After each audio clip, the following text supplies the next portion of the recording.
There's really amazing research, and I don't think enough people know about this, that we are taught that once we're successful, we will be happy. But again and again, the research shows that it's actually the other way around. We are successful once we are happy. Triggering content warning. This episode discusses mental health and suicide. If you're struggling, please call or text 988 for support. Welcome to Success Reimagined. I am Dr. Amna Shabbir, your host on this journey to thrive at the intersection of ambition and wellness. In every episode, I'll help you challenge outdated definitions of success, discover practical tools and strategies for growth without compromising your well-being. I am so glad you've joined me. Let's reimagine what's possible together.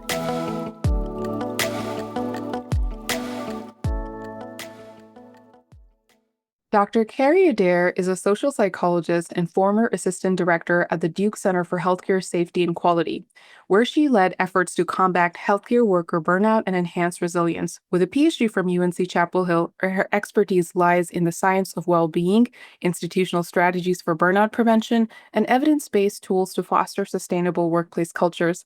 Now working beyond Duke, Dr. Adair continues her mission to advance well-being in high-stress environments. Welcome, Dr. Adair. Thank you, Amna. It's a joy to be with you. We met at Duke initially, virtually though, but I was so impacted by the talks that you gave. And the first talk that I heard was one that you gave on self-compassion. And here we are jumping into this conversation on perfectionism. So before I pick your brain as this incredibly amazing psychologist, I want to draw attention to the fact, and I ask everybody this question, do you consider yourself a perfectionist? Yes, I sure do. So it is an ongoing battle, I guess you could say, or focus of mine, because I've noticed that being a perfectionist really hasn't helped me. And in fact, it's kind of robbing me from being happy or noticing joy in the moment because I'm often thinking, is this the most perfect it could be? Could I have done something for it to be even more perfect, right? This always striving. And so it's really driven a sort of a self-critical voice that I walk around with, always kind of comparing and analyzing, how am I doing? How is this going? And I just don't really want to live my life like that. I think most people don't either, but we become unaware of it because it is such a value that our society has to continue to strive and push ourselves and go forward. So I'm trying to be more accepting and in the moment, but it is a continual battle. In fact, I'm working on getting my daughter's fifth birthday party together, and I'm noticing my perfectionist tendencies coming through even as I prepare a 5-year-old birthday party. So again, it's an ongoing thing for me. It's an ongoing struggle. I completely agree with you on that. And you also mentioned it's a little sneaky. You don't even realize that you are actually leaning into those tendencies. During this process, I've talked to many people in terms of their interpretation of what perfectionism is. So, for what I'm gathering from you is that it's not helpful for you. You are noticing it play out and really robbing joy from something as wonderful as even, a little birthday party. I find myself at a very simple intersection of the same issue as we record this conversation. How do you define perfectionism? Like, what does this word mean to you? Yeah. So perfectionism is really this intense striving, this extreme achievement motivation where we are oftentimes really comparing ourselves to others. How am I doing? How am I on that ladder of success?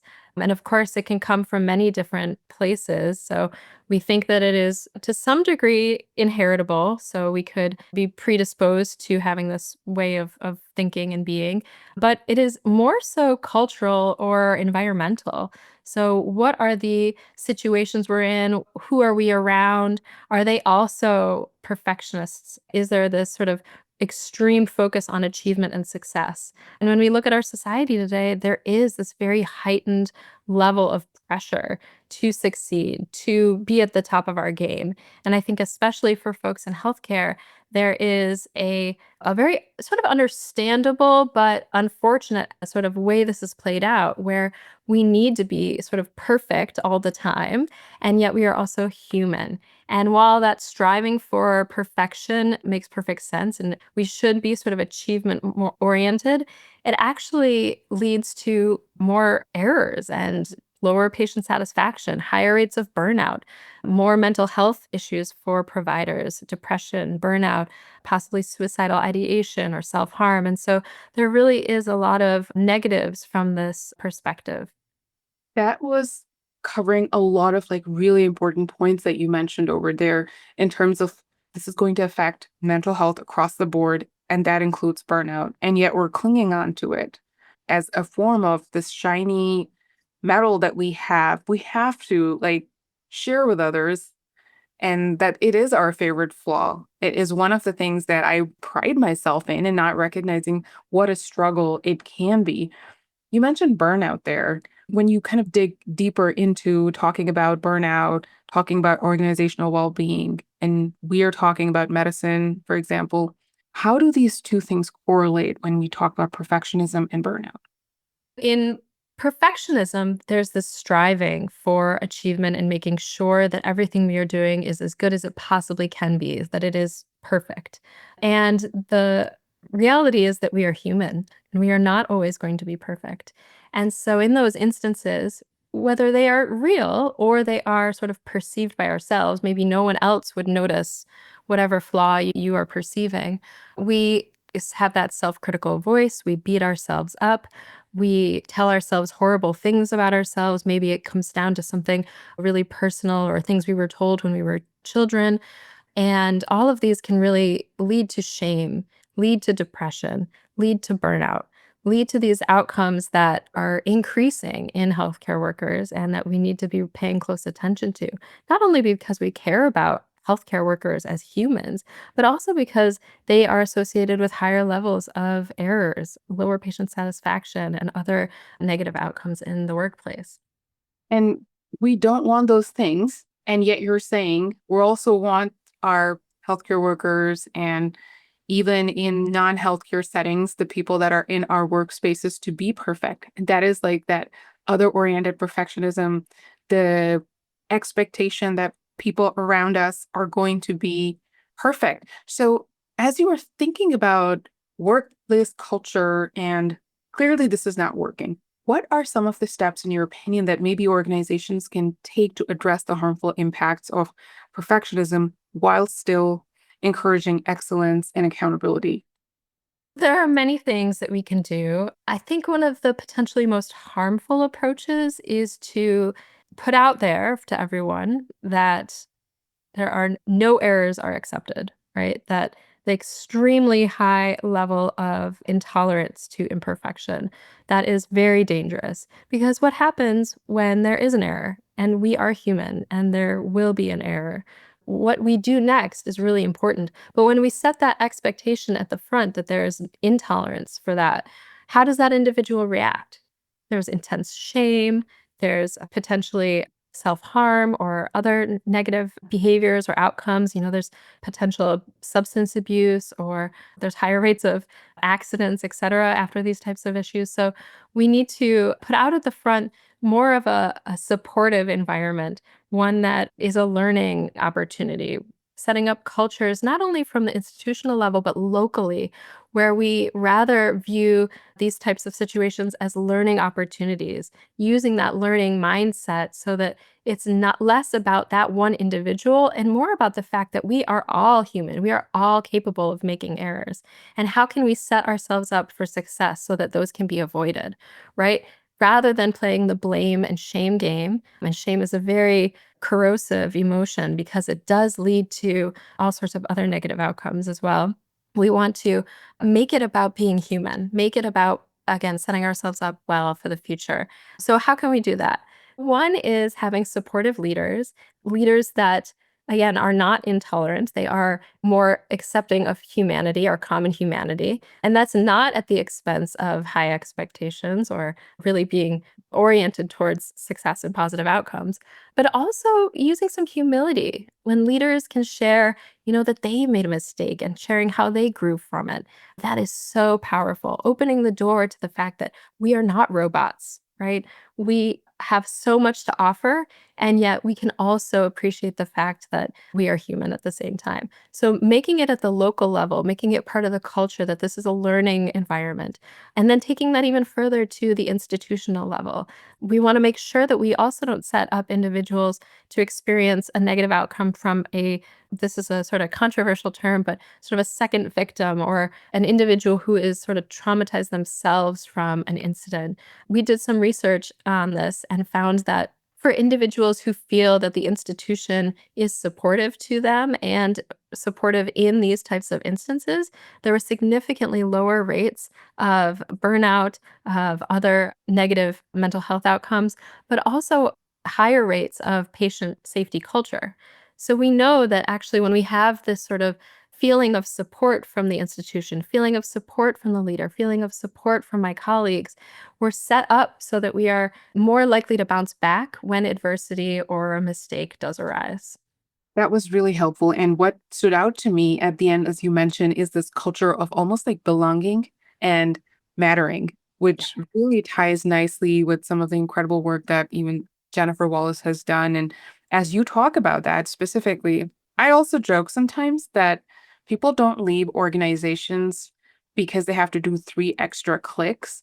They leave organizations because they feel like they don't belong and what they're doing doesn't matter to the people. So, as we talk about modeling humanity, on a deeper level, and we talk about modeling that it's okay to make mistakes, and more importantly, what are we going to do when those mistakes actually happen? Are there any examples that come to your mind as we talk about making this tangible? Because here's a concern that I have when I'm talking about behavior change. I'm talking about self-compassion, even things that appear to the general public as so meta. What are you talking about right now, Amna? How are we actually going to be able to apply this? So if there's, for example, a leader in healthcare listening to this, a leader in another organization listening to this, and they're thinking, how can I start showing a healthy way surrounding this narrative that we have to be perfect? What would you say? I would say, I think it starts with ourselves because we can all help shift this culture away from being one that is so focused on unrealistic expectations. I think we can sort of model this sort of humility and humanity to other people. I think, especially leaders, because they have an outsized role in shifting the culture. So, sort of bringing this humanity into our behaviors, making open communication safer, sort of that sort of psychological safety becoming a part. We've done more research on psychological safety and just how important that is, not only in our workplaces, especially in healthcare. We know this is extremely important to have psychological safety, but also in our friendships, in our relationships across the board, so that we do feel like, okay, those folks are experiencing the same types of struggle that I'm experiencing. I don't have to hide my inadequacies or this thing that I did that I'm embarrassed about. So we also can appreciate the role that social media has played in the uptick of perfectionism. So knowing that, these beautiful, successful, perfect lives of the people on our phones or in social media, they're not perfect, right? Behind that photo might be all sorts of difficulties and mistakes that individual had. So again, really shifting our expectations for perfectionism and what does a happy life look like for me? I'll also share there's really amazing research, and I don't think enough people know about this, that we are taught that once we're successful, we will be happy. But again and again, the research shows that it's actually the other way around. We are successful once we are happy. And so rather than constantly striving for more and more and more success, which we think we're sacrificing for, we think, this is so rough, but I'm going to sacrifice for it. And someday when I'm successful, then I'll be happy. It actually does the opposite. And so we need to appreciate in the moment what we are experiencing in order to not get caught in this perfectionistic cycle that actually kind of deprives us from the very thing that we are seeking to experience. That was so powerful and so beautifully articulated in terms of success and the research surrounding that. Thank you. Absolutely. I want to shift focus for just a minute. And because the first time that I connected with you was I heard you talk about self compassion and we think about perfectionism. And in fact, it was one of those aha moments for me personally. And you're talking about this thing called self compassion. And I am a fellow at that time. I'm just listening. And before that, people had introduced the concept of self compassion in my life, and I had absolutely rolled my eyes at them. And I still openly and publicly say that. And I really suffered from a lack of self compassion, extremely high self criticism. Where does like perfectionism and self compassion show up in terms of things that are helpful? Is there some correlation in terms of benefit? Your thoughts on it? Excellent question. This is so important because, yes, self compassion has a sort of touchy feely connotation. But really, what it is being more understanding toward yourself, speaking to yourself the way a good friend would, right? You made a mistake. What do you say in your head to yourself? You're probably berating yourself, beating yourself up. Your friend, hopefully, would not be so harsh to yourself. So it is not necessarily about giving yourself a pass or going easy on yourself. It is truly about, let's be realistic in the situation. How did you do? And so I think self-compassion, it has a bit of a PR problem, as does mindfulness at this at this stage, but it really is about it's about three things. It's about this sort of self-kindness, being kind to yourself rather than beating yourself up, being more understanding to yourself. It is about being mindful so you can even in the first place become aware that you are beating yourself up or that you're just going through a tough time and you might need to give yourself, a little bit extra understanding or do something that feels good or is soothing to yourself. How can you treat yourself a little bit better? And finally, a common humanity. And I think all three of these pieces play a role for us in sort of managing or sort of approaching perfectionism because it really does speak to this cultural or environmental aspect, is noticing that I made a mistake or I might not be perfect, but neither is anyone else, right? So I am part of this common human experience where we are not perfect. And I'm going through something that probably the vast majority of people in my position went through as well. And I think this is so important, especially for trainees, folks in grad school. I went through this in grad school where I was very intimidated, a lot of imposter syndrome. This is when my perfectionism really took off. I would spend hours and hours checking and rechecking my tables, right? So this is research. So I'm so hyper focused on it being perfect, perfect, perfect, making sure my sentences are perfect and comparing myself to my fellow grad students. Keep in mind that when we are going up the achievement ladder, we are comparing ourselves to different pools of people, right? We might have been at the top of our class in high school or college. And then as we, get into these other programs, we're also comparing ourselves to the other tops of their class folks. So causes a lot of anxiety, a lot of hyper perfectionism. And so using that common humanity is key. And I'll say, can we share these notions of common humanity? There was a day in grad school as I'm trying to feel like I belong. Speaking of belonging, we're in the lab and it comes out that actually the other grad students are feeling inadequate or they're feeling like imposters or they not good enough all the time. It was this huge aha moment for me. Oh my goodness, all of these folks who I admire and I think are amazing, they feel this way. Wow, okay. Maybe it's okay that I feel this way too. Maybe it's not the case that I'm not meant to be here. Maybe it's all going to be all right. So, again, those aspects of self compassion, all three of them can really help us in terms of accepting who we are and healing in the face of these really high and, in many times, unrealistic expectations. Absolutely. And I was also trying to picture myself in various stages. Like it just comes to your mind, when you're talking about, I felt like an imposter. And one of the reasons why I am having these conversations and working on all of this is because I feel that On some level, we know that I probably shouldn't be that awful to myself, and maybe other people are struggling.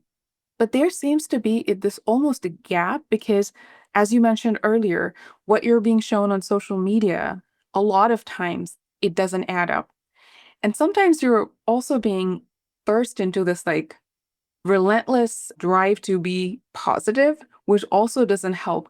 So you find yourself in this odd space. What do I need to do for my well being? What do I need to do to heal from this perfectionistic space? And part of the healing process sometimes is to look at another human. And this whole conversation has been so helpful when we talk about common humanity, when we talk about shared lived experiences as other grad students who are in these extremely intense environments, as you mentioned, your personal struggles can see and relate. Yeah, I think hearing these stories is invaluable, right? Like almost everyone, if not everyone, goes through them. And you don't have to be in these sort of high expectation, these training programs to experience it. It's almost ubiquitous in society these days, especially with social media. And so I think really being aware of it is key, but also sort of shifting the narrative. I do on occasion see, a video or a post from someone who's like, let's be real. This is life right now. And those can be kind of useful for this aha of what are our expectations? What are we putting out there? Are we contributing to this notion that might make someone else, possibly feel less than? Or how can we be, again, sort of sharing this notion of common humanity? Absolutely. And I'm laughing because, yeah, we all love those videos, and my algorithm knows by now that those are the ones that I like to watch. My favorite ones, I don't know about you, are all the ones in which we talk about mom fails and parenting fails and a little fun humor spin on when it comes to mom guilt. Oh, yeah. I love the making it sort of both humorous, but really real, those tough moments, and just allowing ourselves with the space of, we're really trying, but this is hard. So, yeah, I agree. This has been fantastic. And as we look towards wrapping up our conversation today, which I really don't want to because you have such incredible insights to share, I would invite you to just zoom out all the way away from healthcare, away from organizations in specific, and you're just looking at society, maybe the earth. We're just looking at the aerial view of the earth at this point, and you're thinking about this issue that's causing so much pain, which is perfectionism. We mentioned a few things. How would you organize, in your opinion, like what would be a great antidote that we could potentially maybe just throw if we could just spray it out from space, from the atmosphere, just lands on everyone? What do you think are like great steps that we can take that are potential antidotes towards perfectionism? That is such important question, $1,000,000 question. It is a tricky one to solve because we are truly seeped in this culture of perfectionism, ubiquitous, truly. We're constantly striving and striving and striving, and it feeds upon itself. And as we notice other people striving, right, we experience it as well. So I will say, too, tricky in this is that it can start at a very early age, right? So it might be the way our parents talk to us, right? Were they setting unrealistic expectations, or were they sort of imbuing these perfectionistic tendencies, maybe expecting us to be perfect? So we're constantly playing this race towards perfectionism and finding ourselves falling short. What do our parents say to us when we fall short? And we internalize these voices and these reactions, and it can impact our thought processes and the way we treat ourselves our entire lives. Now, that's not necessarily the experience everyone has. I personally really saw this uptick in perfectionism in the culture of grad school, right? Very achievement oriented. I believe many folks in healthcare experience this as well. But just getting at this notion of how difficult it might be to shift this notion. But it is completely possible to change this way of operating, change this critical voice, this perfectionist voice in our minds. I'll go back to what you said, which is not a huge fan of the word, but I truly do think that self compassion is a huge part of healing from this because it allows us to simply be more reasonable to ourselves, be kinder to ourselves, to notice in the first place when we are over striving or when we are setting an unrealistic expectation. I think many times we set these expectations because we're told we're supposed to set them very high, right? But then when we fail to potentially achieve them, we beat ourselves up and forget that, oh, actually, that was set very high in the first place. So, using this aspect of mindfulness, which is a component of self compassion, so that we can become aware when we are being a perfectionist or overly self critical, that's key, right? Being in the moment again. This notion of self kindness. So, when we are experiencing this, can we just, again, speak to ourselves the way a good friend would speak to us? And then this common humanity. How can we recognize that, I'm human? I'm not always going to be perfect. No one else is always going to be perfect, right? That we are all human. Can we be more accepting of that aspect of what it means to be alive? So, those I think are the keys towards moving to a healthier place when it comes to perfectionism. Thank you so much for your valuable insights today, Dr. Adair. This has been wonderful, and I think this might be the perfect moment to pause this conversation on perfectionism. How can folks get in contact with you and learn more about your amazing work? Sure. Yeah, I'd love to connect with folks. They can reach out to me via LinkedIn. It's Carrie Adair at LinkedIn. So come find me. Wonderful. Thank you. Thanks. This episode is part of a special series in my budding book project on unmasking perfectionism. Thanks so much for spending time with me today. Just a quick reminder, while I am a physician, I'm not your physician, and nothing in this podcast is medical advice or any kind of professional advice. Everything shared here is based on my personal experiences, and the views expressed are entirely my own. If you enjoyed today's episode, I would love for you to rate, review, subscribe, and share the show with anyone who might need a little inspiration to redefine their own version of success. I'll see you next time. Until then, keep reimagining success one small step at a time.